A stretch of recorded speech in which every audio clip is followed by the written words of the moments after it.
Welcome to the Popcorn Counter here at the Two Reel Cinema Club. I'm James Rosico. I'm Andres Lorente. And as promised, we have dragged Mike Primmer, kicking and screaming, out here to the Popcorn Counter to force feed you popcorn. Well, he's force feeding himself popcorn. He's guzzling the stuff down. Boy. Indeed. I did make a fresh batch right before I watched My Life as a Dog, so... Look, I just spent 35 pounds on that popcorn, and you're eating it like it was a $2 carton of popcorn or whatever. This is gourmet popcorn here. Well, I think it's the tariffs. Everything's so expensive now. The ticket for the theater was 25 pounds. My God. Popcorn's one of the few domestically produced things that we can still get. Oh, that's true. Yeah, but what about the butter? Oh, no, butter's local. Locally sourced. Okay. I'm sure they're using real butter. Right, okay. Well, so speaking of tariffs, so I'm going to say something now which I never expected to hear myself say, which I might kind of feel embarrassed and sheepish about in the future. But right now, this is true. Weirdly, I think I might broadly agree with something that Trump has suggested. And I'm not sure how I feel about it. So there is a problem about recording a podcast about a week or so before it's going to be broadcast, because the news cycle will move on, and there will be 8 other Trump stories before we can get this one uploaded to the server. But as you guys will both know, there has been recently a big bunch of talks about tariffs for the film industry. And I, like most people, thought, what a crazy, ridiculous idea. That'll never work. What's he even talking about? I don't understand any of this. This seems ludicrous.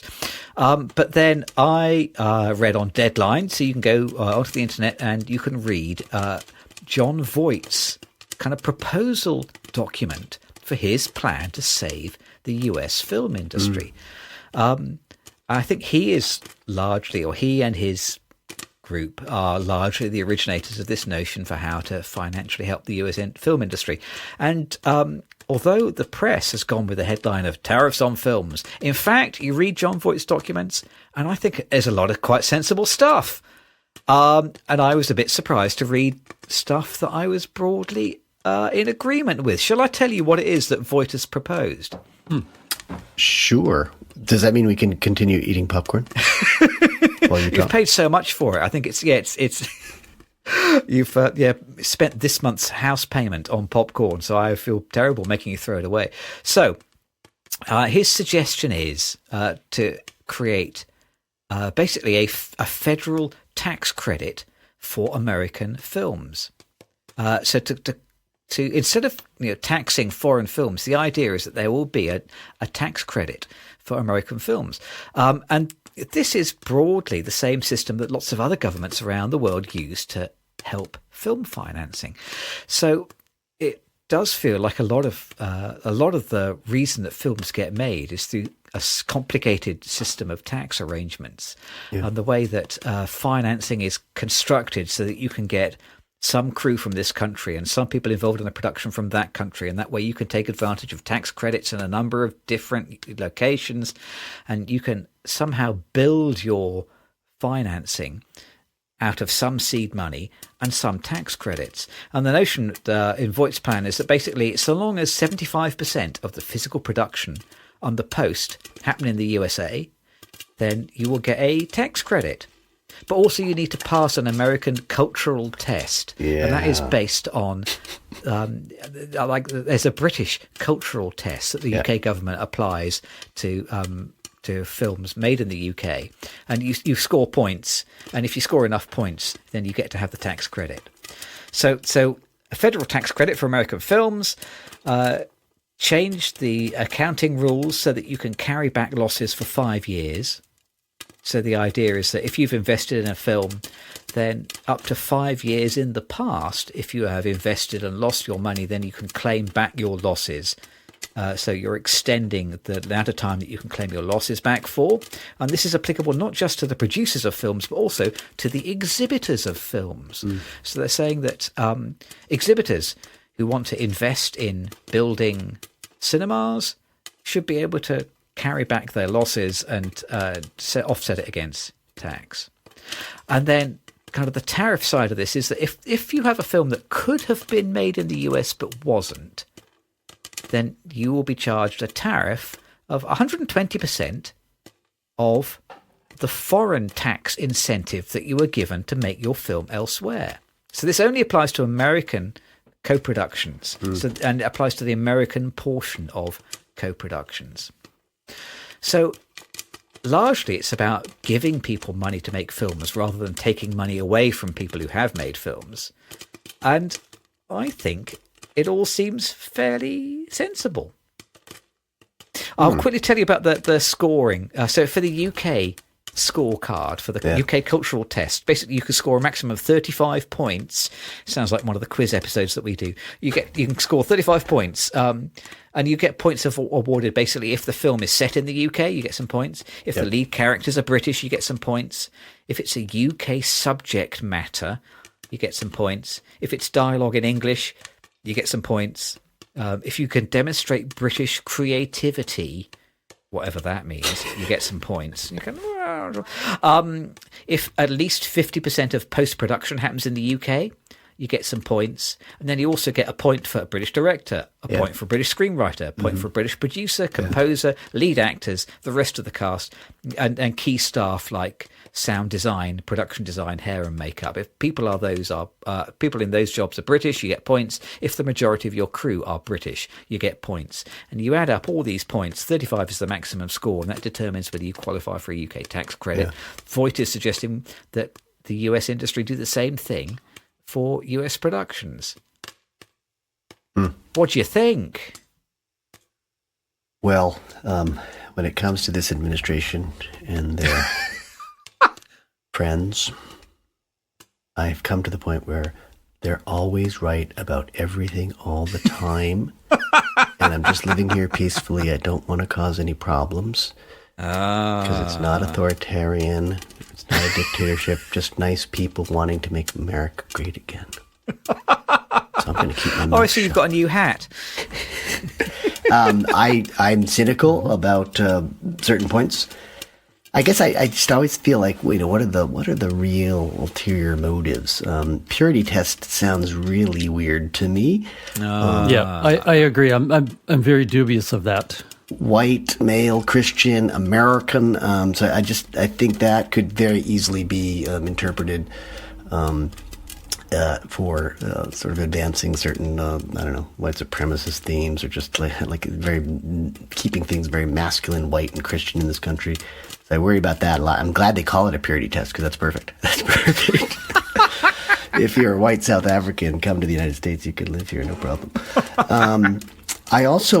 I think to a certain extent, this would mean fewer foreign films just coming into the United States. So there's something very jingoistic and xenophobic about it that I think we have to address too, because we don't get a lot of foreign films here. They don't get a lot of play. We probably have more now because of the streaming services and such. But this seems like a very America does everything best, and American perspectives and viewpoints and values are most important. So we shouldn't be watching foreign films. So I definitely got that vibe as well.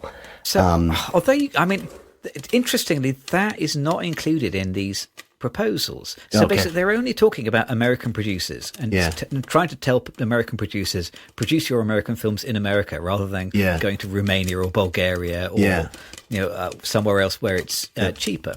But I think in the wider context of exports, though, that's going to be coming into our country, I think it would be, upon importation, I think it would have to be. If Chinese toys are going to be taxed and tariffed, I think foreign films would be. At least as far as this document goes, I don't think it proposes to have any effect on films produced by people outside of the US. Okay. So this is tax credits for American producers. Yeah. But wouldn't but not say. But if you made a French film in France, about French characters doing French things in French, I don't think any of this applies. So I don't think they will be taxing that print as it lands at JFK. But what you said about exhibitors makes me feel like, well, they're going to be given credits to show American produced films here, but they're not going to be getting those credits, I don't think, for a foreign produced film. So I think an exhibitor would be less inclined. Interesting idea. I wonder. Yeah. Mm-hmm.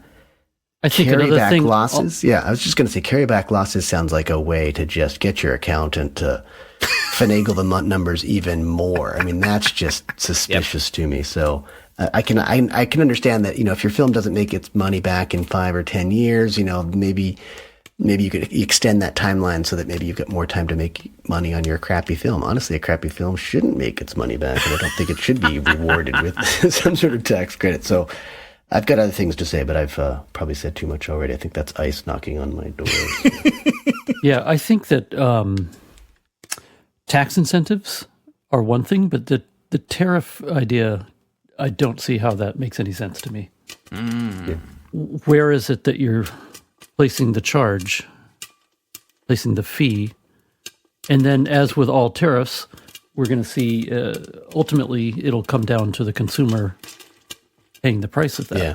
Mm-hmm. So, well, yeah, it will be interesting to see whether you end up having to pay another $5 to see a film that was co-produced abroad rather than which will only. I mean, I don't know how that would work in a movie house. Are they going to, is it going to be $20 to see one movie, but it's going to be $28 to see a different movie?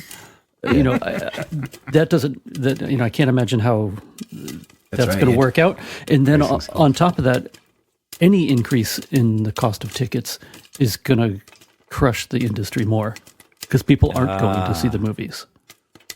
And then, as far as streaming, how do you squeeze the streaming services to cover those costs of the tariffs? And that means they're just going to across the board raise the prices of your $9.99 Netflix. Is now going to be $19.99. Yeah. Interestingly, there is a clause about streamers in this plan. So Voight is proposing basically allowing independent producers to retain the rights of their work, because currently the pattern seems to be that Netflix will only take your work if you sell it to them 100%. Whereas he's suggesting we need to get back to what the situation was before the mid-90s, where independent producers actually would retain the right to their work and license it out rather than selling it wholesale to companies who are already excessively powerful. So I think it's there is an element of anti-streamer in this proposed legislation.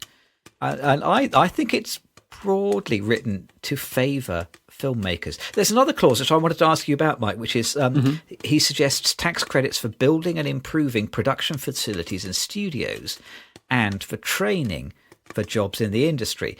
Now, anecdotally, I hear that there are already a lot of empty studio spaces in Los Angeles because there are facilities that have been built and now aren't used because it's just too expensive to pay for the crews to staff them. Yeah. But in your experience, is there a lot of empty studio space in California that you've noticed? There's quite a bit.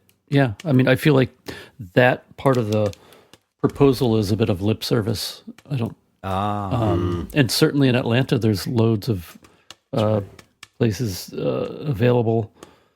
Albuquerque has brand new studios that were built. I mean, a lot of them are starting to be busier, but okay. I really think that's a small portion of his proposal. I wonder a couple things. I wonder. I always like to think of what the unintended consequences might be, and I think this is almost an invitation to ship more abroad. This happened with so much American industry when you realize the Chinese could do everything cheaper and then sell it back to us.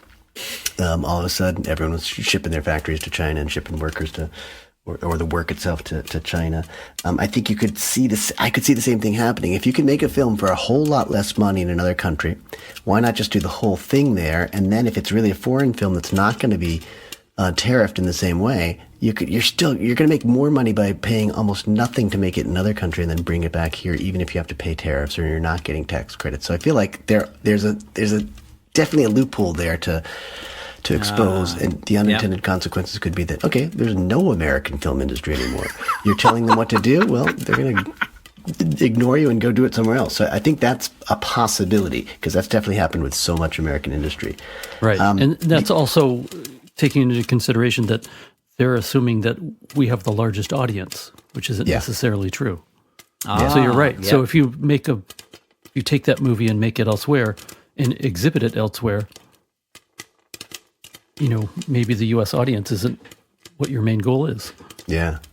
And I think they have a very small vision of that audience. In that document, it seemed like they want to get people back into movie houses and movie theaters, and I'm just not sure that that's going to happen the way they want it to. I mean, I think people are much less interested in community now. They'd much rather just watch something on the streaming services. So I think there would be the streaming services that would, again, they might unintentionally benefit more than the megaplex cinemas and stuff. Yeah. My feeling is that that's going to be a true disaster. Yeah. That any ticket price increase. Yeah. Is going to make that small audience that's going out now. Yeah. Even less likely to go out. And it could be increases on everything. Like, yeah, I think you had a great point where like this film was made here, so it's only going to be $10, and then we've got this other film that was made over there, and that's going to be $20. All of a sudden, you get different prices for different films, or more likely, they just jack the prices way up so that they're all the same high price. For me, I guess just tax credits in general, I'm very ambivalent about because I just don't understand why. If you want to make a movie, raise the money. Make the movie on a small budget. This almost encourages bloated budgets. I think for me, the really deft filmmaking is you've got a small budget, you're going to make it work, you're going to make the film because you've got the money. For tax credits, I don't really know that the taxpayer should be picking up the bill for these production companies. Either make the film or don't, right? Or make it cheaper than you have to, or make it fit your budget, I guess. Because I think tax credits should be going to something like, alternative energies and you crazy progressive. Yeah, progressive tax credits. I mean, I don't think that the film industry, which generally is profitable, needs tax credits. I'm very reluctant about it. It comes up in states are in battle with each other because some states offer more tax credits. And again, you're basically just asking for more money from the taxpayers. So it's an odd thing. I know it's really popular, and a lot of states like it, and they think that it brings in more revenue. But it's just it's something I don't really believe in. I don't really understand well enough, perhaps. But I don't think that we should really be funding an industry. It's like if you're going to fund an industry that really serves everyone or a larger population. Earlier to both of you, I mentioned the editor of Filmmaker magazine. In his recent editor's letter, and he brings up a few things that talk about this. A few points. He starts by saying that the Treasury Secretary Scott Bessent. Yeah. He quotes him here, "From an academic point of view, I can tell you that in the history of trade battles, we are the deficit country. The surplus country always has the most to lose." Yeah. But then Scott, the editor, continues by saying the U.S. is a net exporter of film and television. Yeah. It is. We are the surplus country. So it doesn't make any sense. It's really a backwards way to approach any type of financial help for the industry. There is another dimension to the U.S. filmmaking industry insofar as it's an enormous source of soft power, I think, isn't it? Mm-hmm. We've often kind of talked about this before, that you're not just exporting cinema tickets and prints and even merchandise. What you're exporting is ideology, isn't it? Yeah. And that has an enormous influence for generations. And I would guess that surely, if you concentrate on the soft power benefits, money spent from government coffers on film production will eventually reap benefits enormously through cultural connections and tourism and the spread of ideology, I think. I personally think that the government could spend money on a lot worse things than propping up the film industry, because the film industry has long fingers that reach into many, many different corners of the world. Yeah. I don't, I agree it would be wonderful if the government spent more money on renewable energy, but there are other things further down the list that I would prefer to see fall off the budget before I would like to see the film industry fall off the budget. Yeah. Yes, but again, I just don't think the tariffs are increasing budget for filmmaking. Right. Yep. Yeah. Okay. It's increasing cost on consumers. How about imagine if the government spent a whole lot of money on exhibition, so that going to the movies only costs $4. Yeah. your trip to the cinema was now subsidised by the government, do you think that would kickstart the industry and bring the work back? Boy, it might. I mean, I think habits have changed, and we've got, it's the younger generations that probably spend more money on all this stuff anyway, and they're not really that much in love with cinemas, I don't think. And the Minecraft people are destroying the cinemas, right? They're wrecking and stuff. So I don't know. I think, I wouldn't bank on that next generation as being, let's go to the movie house and laugh and cry together. I don't think that's what drives them. So I think the streaming and the online models are probably where the future is. Sadly, I think Well, eventually, I think that will come back, but I don't think. But it is hard to say because people do still enjoy going out.